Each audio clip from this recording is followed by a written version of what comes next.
debates will be undertaken by various chairpersons as per the roster, as assigned by the chairperson of committees, Honorable HGS Mavimbela. The House, therefore, will adjourn immediately when we finish here until Friday when we start the voting. But when the House adjourned and gets converted to the committee of the House, before the Premier starts, we will have some few minutes to allow the technical changing over, because there is the physical changing over of the presiding officers, but there is also the technical changing over to allow for everything that is technologically in line with our promise of e-parliament at the beginning of the term, of the sixth term in 2019. Honorable members, we leave you in the capable hands of Honorable HGS Mavimbela and Honorable M.A. Zulu and the panel of presiding officers. The House is adjourned until the 21st of April, 2023 at 10 minutes to 3 here.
ungakwazi ukungena kuthiwa kufuneka ube nedatha.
Honorable members, this budget debate is conducted through hybrid means and in normal standing rules of the legislature will apply to the debate. Before we proceed to the budget debate, I must reiterate the ruling of the Speaker which relates to connectivity problems. The Speaker has ruled that following measures will be adopted to try and assist members who may not be able to participate in a debate due to connectivity challenges. If a member has a problem with connectivity and is unable to deliver his or her speech, the presiding officer will call the next speaker on the speaker's list so as not to delay the proceedings. If the member regains connectivity before a response to the debate has commenced, the presiding officer will be flexible and allow the affected member to deliver his or her speech, with the proviso that the member connects to the sitting prior to the commencement of the response to the debate. Secondly, we request that a member who is scheduled to participate in a debate should arrange for a fellow party member to be on standby to read the member's speech into the record should the need arise. The presiding officer will allow a fellow party member to read out the speech on behalf of the member who is unable to deliver his or her own speech. If all the intervention fail and a member is still unable to deliver his or her speech and has not managed to arrange for a fellow party member or a whip to deliver the speech on his or her behalf, that speech will unfortunately not form part of the official record of proceedings. In short, if members have connectivity problems, the presiding officers will follow the above guidance to try and assist them. We trust that is in order. Lastly, members who are not actively part of the debate are reminded to mute their microphones and switch off their cameras at all times. Also, members are requested to take all reasonable measures to reduce any background noises that may interfere with the broadcasting of the proceedings. Honorable members, I also wish to confirm that the budget report 2023-2024 of the Office of the Premier has been tabled in terms of the standing rules. We will now proceed with the matters on the agenda, being debate on vote 1. Now, let me call upon our Honorable Speaker, our Honorable Premier, Honorable N. Dube-Ncube, with 45 minutes to present her budget speech. Nzwakele.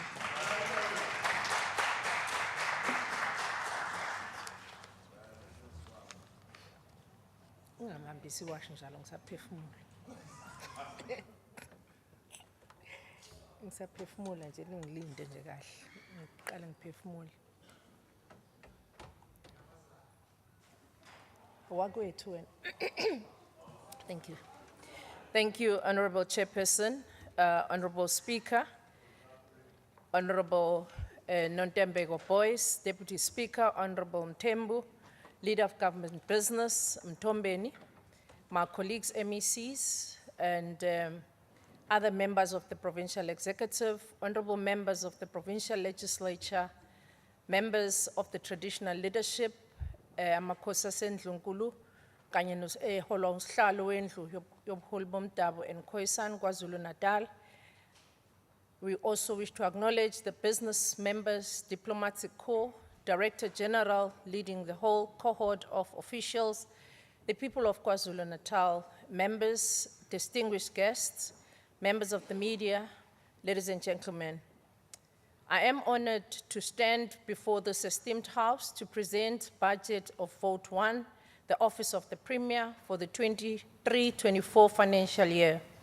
Delivering his speech in the Nobel Peace Prize in December 1993, President Nelson Mandela described the global audience the ideal of a free South Africa, for which he and many others had suffered for this country to be free. Madiba said, and I quote, "Thus shall we live because we have created a society which recognizes that all people are born equal, with each entitled in equal measure to life, liberty, prosperity, human rights, and good governance. The children must at last play in the open field, no longer tortured by the pangs of hunger or ravaged by disease or threatened by the scourge of ignorance, molestation, and abuse, and no longer required to engage in deeds whose gravity exceeds the demands of their tender years. It is these ideals, as enunciated by Madiba and the principles emanating from our Constitution, that states that we continue to guide our daily work as we strive to make our democracy a reality for all citizens, as expressed through their lives getting better every day. Madam Speaker, Chairperson, we present this budget vote fully conscious that we must and we are going to be able to work with our communities. And in celebrating the coming years, we are approaching the 29 years of our freedom this financial year on the 27th of April. And in about 13 months' time, our country will go to the polls, thus marking the end of the 6th administration and the beginning of the 7th administration. We thus find ourselves standing at the pivotal point in history, leading our province into the historic 30 years since the attainment of democracy, order by implications. Such is a process that provides the benefits of a rear-view mirror into the past and adds agency in the pace of delivery and injects a clearer sense of what needs to be done today to transform the lives of the majority of our people and in the future. This month will also commemorate the passing of our struggle icon, Chris Thembisile Hani, relentless fighter, unwavering and daring revolutionary. We draw inspiration from Comrade Hani's never die spirit as we continue to draw strength and determination to run the race to deliver on the commitments of the Freedom Charter. Comrade Hani paid the ultimate sacrifice, and we are reminded as this generation that our freedom was not free. We also remember Solomon Kalushi Mahlangu, who was executed by hanging by the apartheid government on the 6th of April, and whose defiance propelled resistance to the regime when he said, "My blood will nourish the tree that will bear the fruits of freedom. Tell my people that I love them." Madam Speaker, Chairperson, we are on certain march to rebuild our province from the triple tragedies of the year 2022. We have seen more agency being exerted in the reconstruction process, employment creation, growing of the economy, and delivering quality of service to our citizens. In February, we delivered the State of the Province address and declared that decisive action and hope must be our anchor as we rise to leave behind the challenges of floods, the lagging negative effects of COVID-19, and challenging economic environment.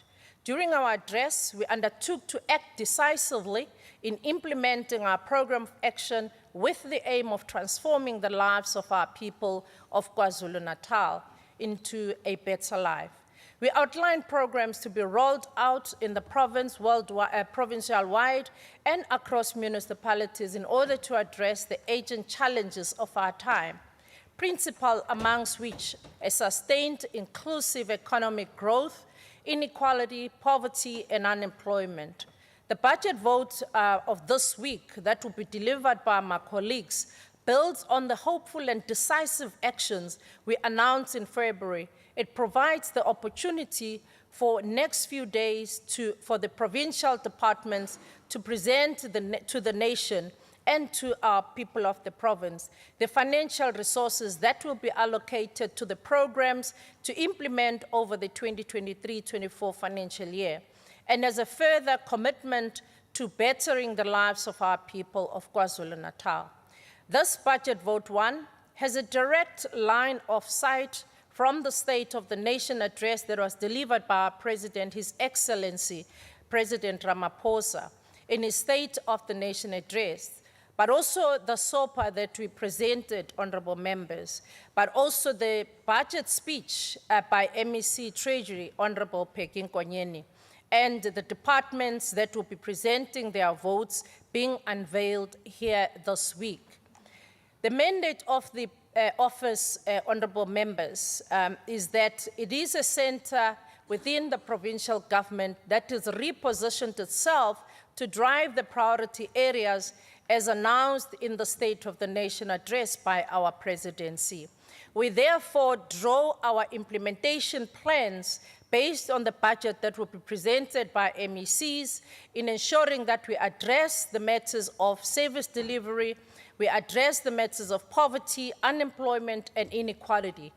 The Office of the Premier supports the government in carrying out its constitutional mandate through enhancing good and cooperative governance within the province in order to ensure that effective stakeholder public participation and engagement, communication, enhancing performance management in all our departments, and accountability through monitoring and evaluation, and the coordinating of all the provincial programs. Honourable members, we also in this budget reflect on the programs that ensures that the rights of our communities, women, youth, and people that are disabled are also on the apex in the administration of this province. We have an obligation to steer the province in the right direction, ensuring that we satisfy the myriad of service delivery needs of our fellow citizens. To this effect, the Office of the Premier is paying attention to the strengthening capacity of planning across departments and elevating the priority of monitoring and evaluation. We are also clear that the major shortcomings of the state in the implementation of its own programs is one area that we need to focus on. And in meeting those targets, the value for money is also something that we need to achieve. We commit, therefore, that this administration that promotes accountability, we are accountable to the people of KwaZulu-Natal as well as to this legislature. Thus, we do by building a source of service delivery that is increasingly capable, ever more professional, and in response to the needs of the citizens as guided by the Strategic Plan 2024 and the Annual Performance Plan of 2023, and all the plans drawn from upon the National Development Plan 2030 and the Provincial Growth and Development Plan 2030. And in line with our budget 2023, we focus on the realization of government's priorities as identified in the State of the Province Address. Thus, we look at the economic transformation and job creation, education, skills and health, consolidating social wage through reliable quality services, spatial integration, human settlements, and local government. We also look at social cohesion, safer communities, a capable and developmental state, a better Africa and the world. Honourable members, it is this latest Africa microeconomic performance. The Outlook report looks at how our African countries are developing. Also, the African Development Bank group projects also look at the next 2 years in the continent and how we have outperformed the rest of the world in the economic growth that has been a real growth, even in our own gross domestic products, averaging around 4% in 2023 and 2024. This is higher than projected globally average of 2.7 and 3.2. The report also places amongst the 10 fastest growing economies in Africa, countries such as Rwanda, that is growing at the percentage that you can see there, Cote d'Ivoire, Benin, Ethiopia, Tanzania, and other African countries as projected to grow more than 5.5%. The Democratic Republic of Congo is growing at 6.8%, Gambia at 6.4%, Mozambique at 6.5%, Niger at 9.6%, Senegal, Togo. As you can see that in the 2019 declaration, the United Nations said, and I want to quote from what the United Nations said. It said the 2030 Agenda for Sustainable Development promises to leave no one behind and reaching the furthest behind first ahead of this budget. That is why, honourable members, we are saying this budget, this government that is led by the African Congress is not going to leave anybody behind. Ahead of this budget vote in February 2023, Stat SA released the fourth quarter estimate of the quarterly labor force survey, which reveals that the unemployment rate in South Africa has eased to its lowest nearly 2 years.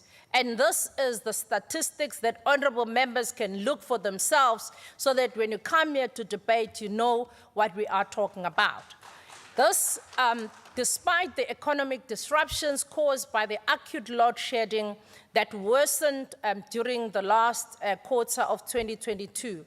The Stat SA data also points to the decline of the unemployment from 32.9 to 32.7 in the fourth quarter of 2022, which is the lowest since 2021.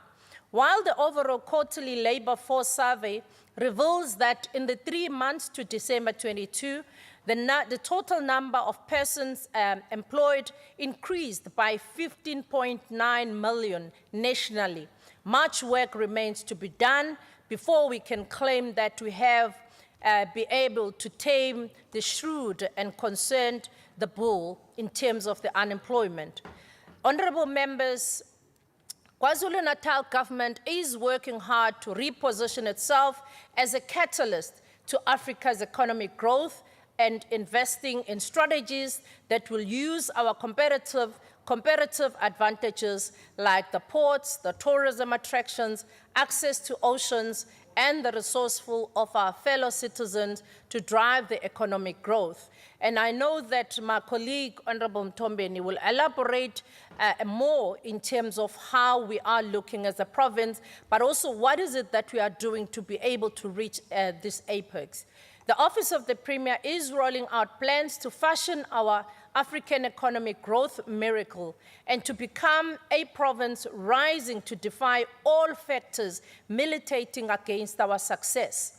In fulfilling those tasks, the Office of the Premier is moving away from a mere compliance and ticking off the box to assessing the real impact of the service delivery on identified indexes to be determined if there is any measurable improvement in the lives of our people. And this is what we've committed ourselves as this cabinet members.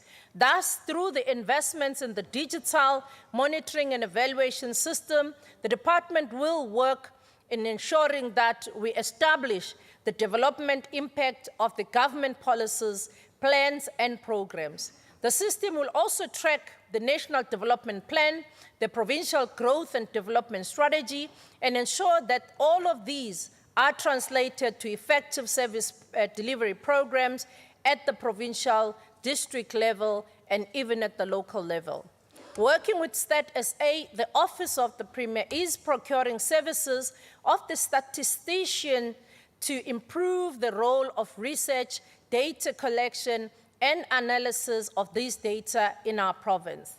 We have also ensured that we have a memorandum of understanding with tertiary institutions who are part of the Human Resource Development Council to strengthen capacity of 50 formerly unemployed graduates who are now employed in various areas within the Office of the Premier.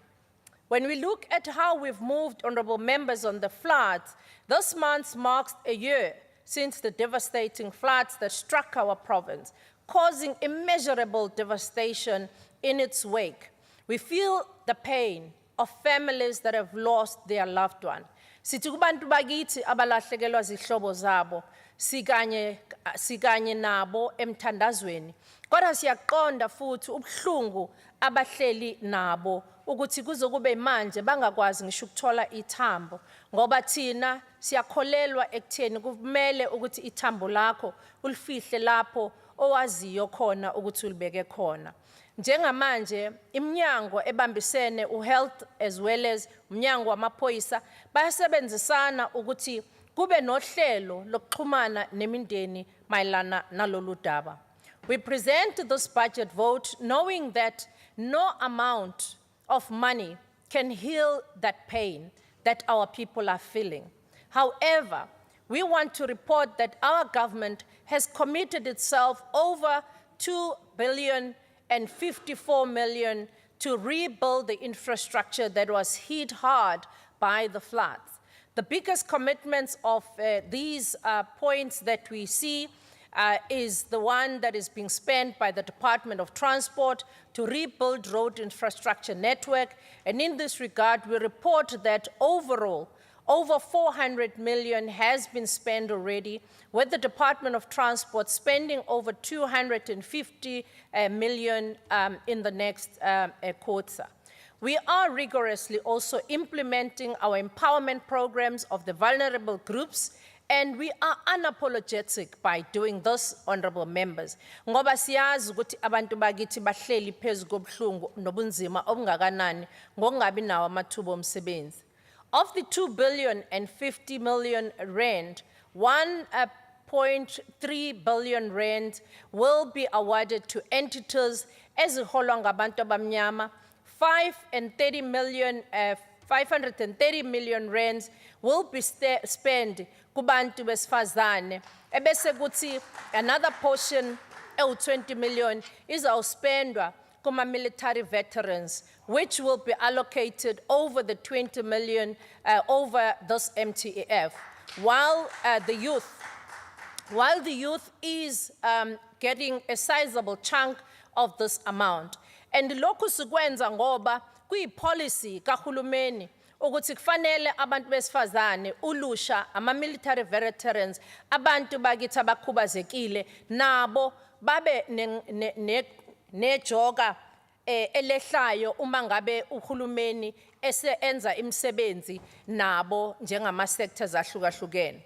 Uma sibheka ukuthi i-province yethu KwaZulu-Natal isebenza kanjani ukuvuselela umnotho kanye namathuba omsebenzi, ngishilo ukuthi umhlonishwa uzokwazi ukuthi anabe kahle. Kodwa at the center of our work is to ensure that the climate for investment attraction in the province is bearing fruits. Last year, myself and Honorable Mtombeni, we were part of the presidential 5th South African Investment Conference, where President Ramaphosa committed government in the past 5 years to raise 1.2 trillion worth of investment into the economy over the past 5 years. We were very excited and happy that as this government led by the African National Congress, the president and all those doomsayers who are there, honorable members, were proven wrong in that the president was able to attract 1.3 trillion worth of investment in our country. We wish to congratulate our president for driving and mobilizing investors into our country, especially at the height of COVID-19 pandemic. Let alone the challenges that we've had as a province of flood, we have been able to ensure that we recover.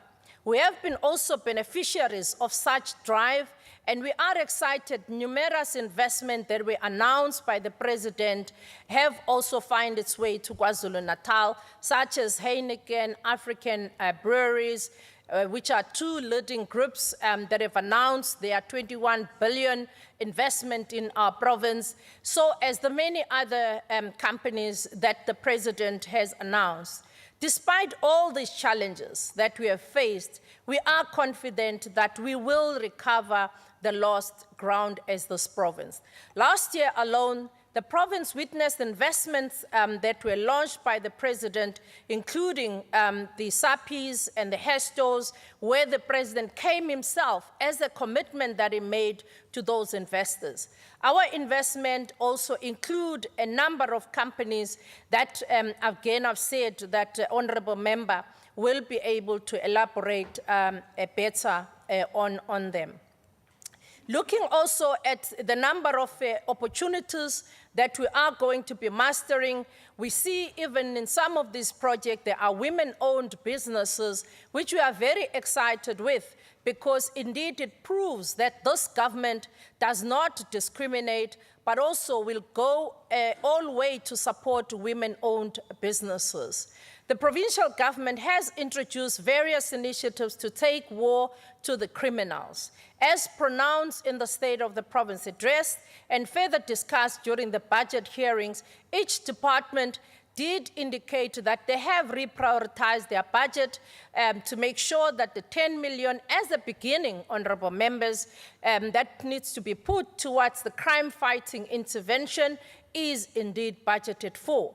The cross-border crime, we have also ensuring that we fight this crime as a province, we are mounting an intensive offensive to take the war to cross-border criminals. This follows the murders of some of our important community members in the area of Mkhanyakude. And we are really saying we are going to make sure that the lives of these compatriots do not go in vain. The provincial government and the cabinet as a whole has directed the Department of Transport and Community Safety to resume the construction of the concrete wall that will curb the theft of motor vehicles and the movement of illicit goods across our border with Mozambique. The project that is called, others call it Jezza Barriers. In this regard, a crime-fighting Imbizo will be going to the area of Mkhanyakude to further ensure that the programs that we are putting in place, working with our national minister and the whole of the JCPS cluster, is ensuring that everybody that must be brought to book is indeed made to account. The national government has also set aside budget to refurbish a number of police stations, including the Marion Hill police station. The KwaZulu-Natal government is also supportive of the work of making sure that our police stations really look like police stations so as to bring dignity as well as energy to the law enforcement agencies to ensure that they have all the resources they need in order to fight crime. The task team will also comprise, on the crime intervention, we have task teams that we've set up, including at eThekwini Municipality, Provincial Government and Public Works, which is part of the government initiatives that is to take the war back to the criminals, but also working with our communities. We remember the gruesome incident in which 19 people were killed in the Marion Hill since February. And Honorable Mtombeni and the cabinet led all the contingent of our provincial government in Imbizo last week, where we allowed our communities to express themselves in terms of how are they receiving the services, but also what is it that needs to be done together in order to curb crime in our areas. We've also looked and identified the gender-based violence and femicide as one of the most embarrassing scourges in our recent history, following some of the gruesome incidents of multiple murders and gender-based violence that we've seen in our communities. We've also asked our communities to ensure that we mobilize and fight back against the crime and criminals, but also rolling out the gender-based violence and femicide strategy. We are also rolling out white door shelters across our province, every district in the province, that will also serve as a victim-friendly facilities for the gender-based violence victims to receive psychosocial support. My honorable member of social development will also elaborate on some of those measures.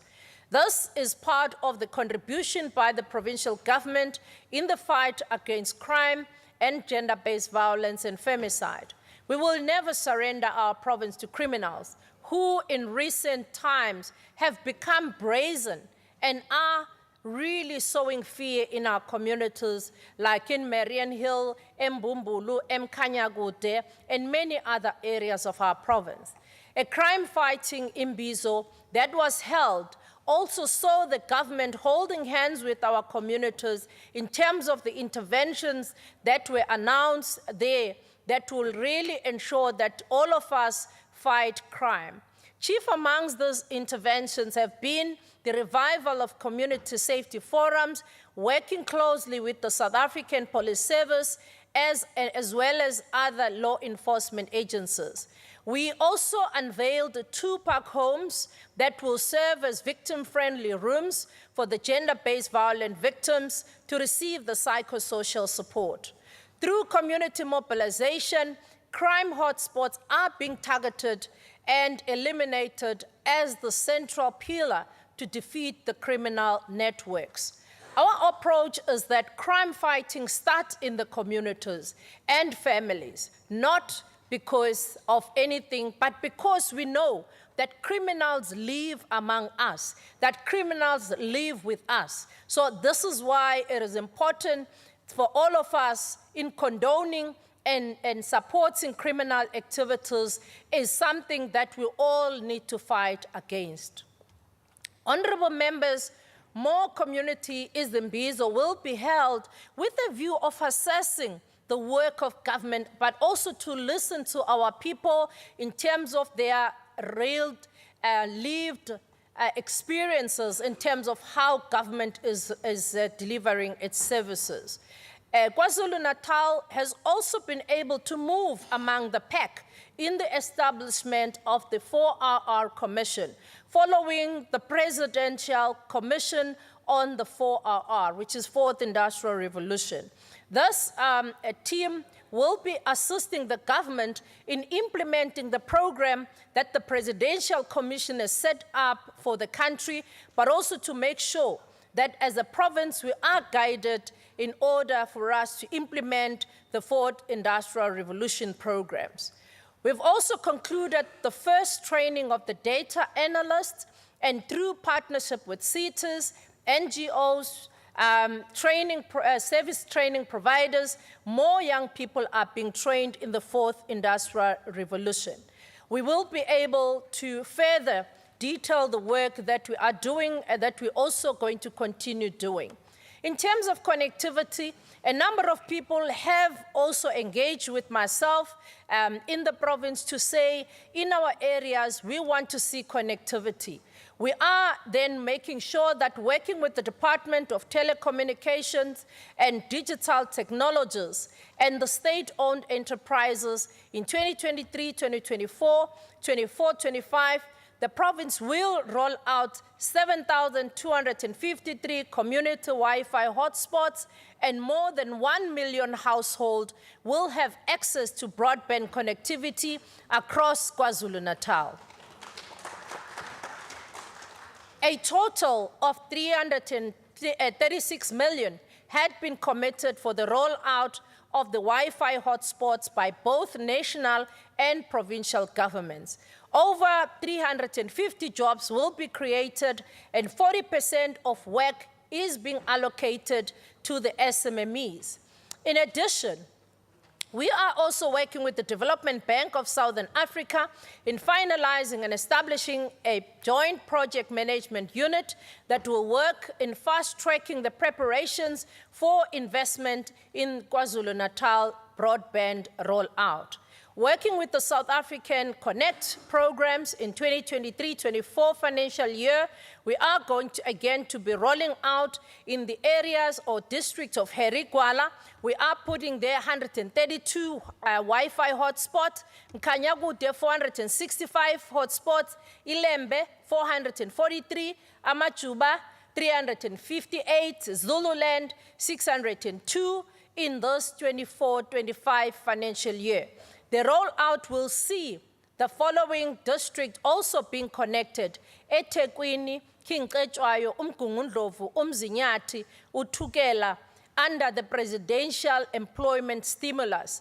Herigala will get a 206 and Ugu will get 304 that will be connected. This will be specifically under the presidential project, besides of the projects that we are working with other entities in rolling out those community Wi-Fi hotspots. We have recently, during our Operation Sukumasake, ensured that we roll out one of the hotspots in Ugu, taxi rank in Renkonyeni municipality, and any member who goes there is now able to connect to free Wi-Fi in that district, in that taxi rank. Honorable members, Madam Speaker, Office of the Premier will also use the budget to drive the implementation of the elevated commitments that were made in SOPA. This includes the provincial response to energy crisis, youth development, women empowerment, and accelerating of the implementation of the district development model, and taking government to the people to follow up on the commitments that we have made. I know that as we present this budget pay program allocation, we want to say to the honorable members, those honorable members who still do not believe that this government means business need not to look any further, but to look at our record so far, which speaks for itself in terms of service delivery. We are also, honorable members, looking at how we are rolling out many of other programs that we have spoken about as this provincial government. I'm now going to go through the budgets so as to elaborate what is it that we are doing in terms of our budget. Okay, technology.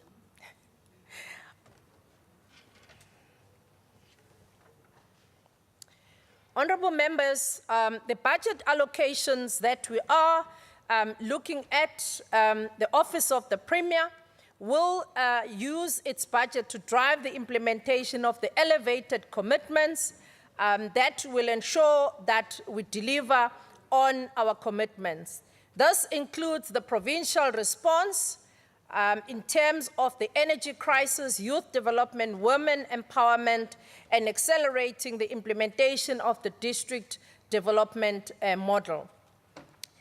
Madam Speaker, I now wish to present to the honorable members the budget as we are presenting. Under budget 1, vote 1. Under vote 1, we present the budget that has been allocated of 2022-23-24, which is 872.57 million. And this is what is reflected in that budget, honorable members. Under administration, institutional development, policy of governance that we are going to be presenting on. Under administration, the department has budgeted 212,767 million. The program provides support to the Executive Council as a whole, which is the Cabinet, the Director General, and in fulfilling their executive functions, promoting cooperative governance and ensuring sound financial management, as well as support and advisory services within the Office of the Premier. There are also 5 sub-programs supporting this program, mainly the Premier support, Executive Council support, Director General support, finance management, as well as intergovernmental relations. This year, the sub-program Premier support is allocated 31.691 million to support the programs, both technically, administratively, advisory to the Premier in the Executive, to be able to discharge our responsibility. Sub-program 2, the Executive Council support, has been allocated 10.840 million to render Secretariat support, as well as the Executive Council, Cabinet, Izindaba clusters, and key provincial committees, Cabinet clusters. Subcommittee also looks at the Director General support, which is the support that the Director General needs in order for her to carry the responsibilities of Cabinet, the Financial Management Sub-Program, Intergovernmental Relations Sub-Program. This program has been allocated a budget of 36 million. Amongst the priority programs, we will utilize this for the purpose of Operation Sukumasake, which is also undergoing rebranding, and we are also working with COGTA to integrate the programs in the district development models. The revitalization of the OSS and DDM continues, and the training of local government councillors and traditional leaders on the revitalized OSS perspective and DDM integration. Engagement are also continuing with all the stakeholders, including traditional leadership, regarding the continuation and the implementation of Inkululeko development projects at Indumo, as well as other Inkululeko 2 and 3. In order for us to ensure the integrated planning, we are working to improve the service delivery of IGR, working with COCTA and SALGA, as well as KZN provincial departments and district municipalities. There are also closely collaboration with the Department of International Relations and Cooperation, DIRCO, embassies, consulates abroad to consolidate our twinning agreements to strengthen our bilateral ties, as well as in-person engagements with partners around the world. These are some of the countries that we have twinned with. There is quite a number of them in Africa as well as in other continents. Program 2, which is the institutional development, is allocated 310. The purpose of this program is to improve service delivery through the institutional capacity building, transformation management in the province. The strategic human resource function is also in this program. We have also developed and rolled out the e-leave, e-submission, e-payslip project and undertook the interventions that are linked to the provincial digital transformation strategy. This includes a one-stop shop, a service portal, not only for the government officials, but as well as for the public to make applications on government posts or any other government services that they want to access. In line with this, we have reviewed our policies, including the recruitment and the selection processes. We have also developed the policy of eliminating and prevention of sexual and harassment in the workplace, as well as the gender-based violence. If we look at a program, the next sub-program, legal services, this project sub-program was allocated 12.99, and the province of KwaZulu-Natal is currently following a decentralized model in the provision of legal services and the unit in coordinating and facilitating the legislative drafting training in partnership with the University of Johannesburg. I would now move to Program 3, Honourable Members, which is Policy and Governance. The purpose of this program is to initiate province-wide development and implementation of strategies and policies to achieve a coordinated approach towards a sustainable development. There are also 3 sub-programs under this, which is provincial policy management, Premier's priority projects, the Royal Household. These are all the projects under this sub-program. The revenue is also under this program, and this project is looking at the revenue mainly comprises of the commission of parcel, deductions such as insurance, premiums, garnishee orders, tender fees, and all those facilities.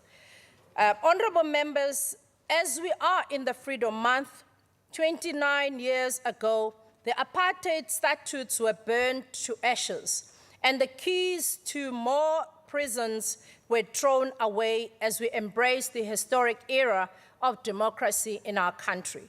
We must continue to cherish the multiple opportunities that have come with the right to vote, and being under the protective shield of our Constitution, that is a binding task of this provincial government, and it is also meant to change the lives, not through handouts, but by opening access to opportunities for our communities. We have emerged from the destruction of July 2021, as well as the restriction of COVID-19, also looking at the devastating floods that we have ever faced in our history. Thus, Vote 1, which is the budget office of the Premier, is an important indicator of the mood that must prevail in the province, because the role of this office is a transversal coordination of programs of government and through departments. The time of lamentation is over, and it is time for us to work hard. We are indeed accelerating our programs. In conclusion, honorable members, before the conclusion, we are indeed accelerating the economic recovery and reconstruction plan in our province, and it is this resilience that anchors our revival, and with which will ensure that no one is left behind. While we are battered by any other social as well as natural occurrences in our province. As we are reminded by international author Ben Okri, where he says, the most authentic thing about us is our capacity to create, to overcome, to endure, to transform, to love, and to be greater than our sufferings. May I take this opportunity, honorable members, to thank the leader of government business, Honorable Mtombeni Lwandle, the members of the Executive Council that are giving me all the support for us as a government to act as a unit in delivering the services on behalf of the African National Congress-led government. My organization, the African National Congress, that is giving all of us equal support in discharging our responsibility. The Director General and the staff of the Office of the Premier, community members, we wish to thank all our community members for their ever unending support that they give to us, and all sectors of society for the support and prayers that we always get whenever we are doing our work. But also, even if we are not watching, we know that many of our community members are supportive of our work, and they want to see this government succeeding. I also wish to thank my family for supporting me all the time as I go by my duties. With peace, democracy, and development having been achieved, KwaZulu-Natal can now only grow further, economically and socially, to achieve a better life for all our communities. May God bless you all, and may God bless our country and its people. As our table, vote 1 with a budget of 872.057 million. Before this august honorable House, I thank you, Chairperson.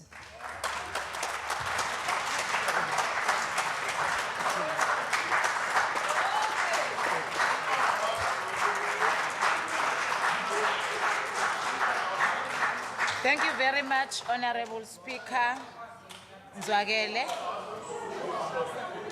Now I am calling upon the, thank you very much, Honorable Premier, Honorable Nzwagele.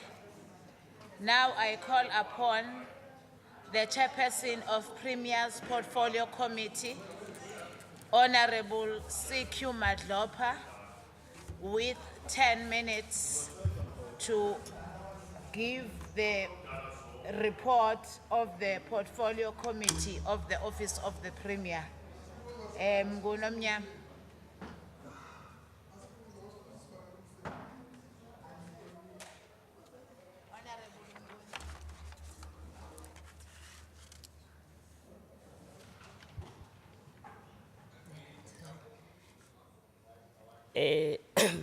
Thank you, Honorable Chair of Chairs.